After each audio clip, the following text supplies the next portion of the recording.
Kinwestiyon ng abogado ni Apollo Kibuloy at ng Kingdom of Jesus Christ o KOJC Group na si Attorney Israelito Torreon ang naging basihan ng inilabas na freeze order ng Court of Appeals laban sa mga bank account at ari-arian ng kanyang kliyente.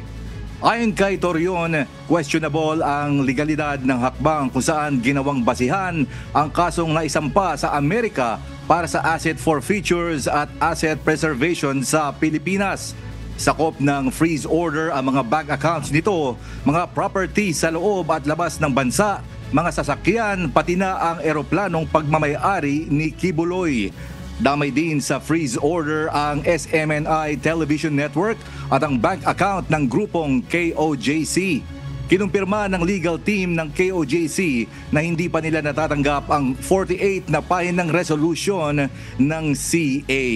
Sinabi rin nilang maghahain ang mga ito ng motion to lift at petition for certiorari para questionin ang probable cause ang naturang hakbang.